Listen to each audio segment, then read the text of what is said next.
Hello everyone, welcome to Fame World Educational Hub. Let's start a discussion on the movie recommendation system using collaborative filtering. In this video, we will explore how to build a recommendation engine based on using ratings and preferences. We will discuss the key concepts, the dataset used, and the collaborative filtering algorithms that help recommend movies to users. Recommendation systems are algorithms designed to suggest relevant items to users based on their preferences or past behaviors.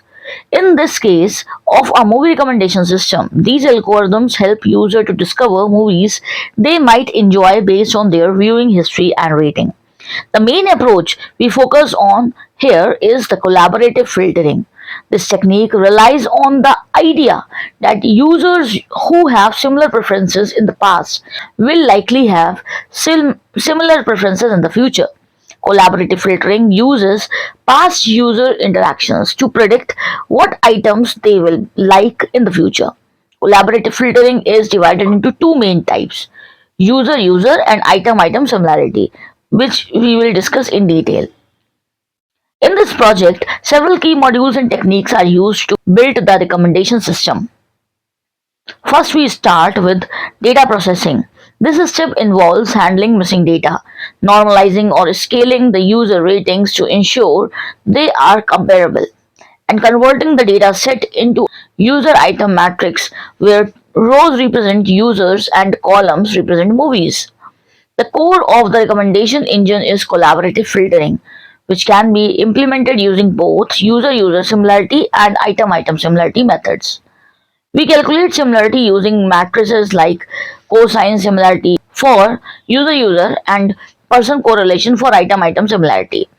Finally, we evaluate our model's performance using matrices like root mean square error, that is RMSE, precision, recall, and coverage. For this recommendation system, we use the Movie Lens dataset, a popular dataset for building movie recommendation models. The dataset includes several features like user ID, which identifies the user who rated a movie ID, which corresponds to the movie being rated, rating, which is the score given by the user typically on a 1 to 5 scale, and timestamps, which records when the movie was rated.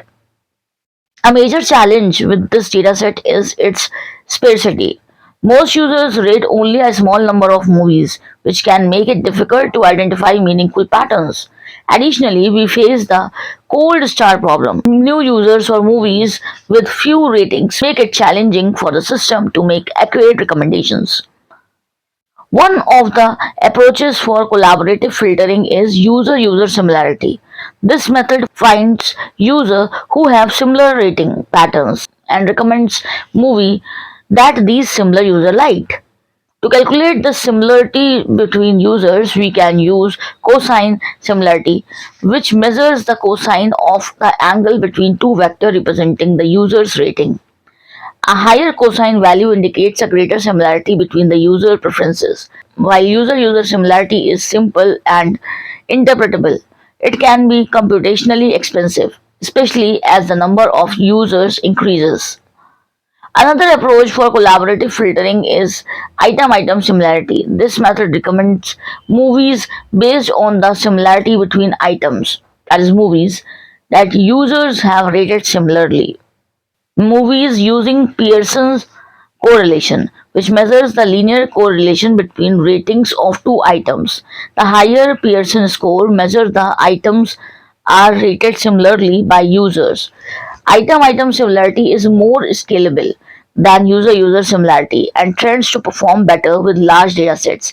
It also avoids the problem of recommending the same set of movie repeatedly, as it considers the specific relationship between movies. The implementation of the recommendation system starts with data processing. First, we convert the movie rating into a user item matrix where the row represents users and the column represents movies. Missing values in this matrix can be handled using mean imputation or the other techniques like k nearest neighbor imputation. Next, we compute similarity matrices based on either user-user or item-item similarity. For each user, we recommend the top n movies based on the ratings from users who are most similar to them or based on the movies to those they have rated highly. This process can be done using libraries such as Surprise, Scikit-learn, or even TensorFlow for more complex models. After training the recommendation model, we need to evaluate its performance. One of the most common evaluation metrics is root mean square error, that is RMSE, which measures the difference between the predicted rating and actual rating. We can also evaluate the model using precision and recall, which measure how well the system recommends relevant movies. Coverage is another important metric that checks how many movies are recommended from the entire pool of available movies. To ensure the model is robust, we perform cross validation, which tests the model on different subsets of the data to avoid overfitting. Despite its effectiveness, collaborative filtering has its challenges. One of the biggest issues is sparsity, where most users rate only a small subset of movies. This can make it difficult to find meaningful relationship between the users or items. The cold start problem is another limitation. It occurs when new users or movies have little to no data, making it hard for the system to make recommendations. This can be addressed with hybrid models, which combine collaborative filtering with content based filtering. Finally, the scalability comes into the picture. Scalability can become an issue as the number of users and movies grows. Calculating similarity for a large number of users or items can be computationally expensive.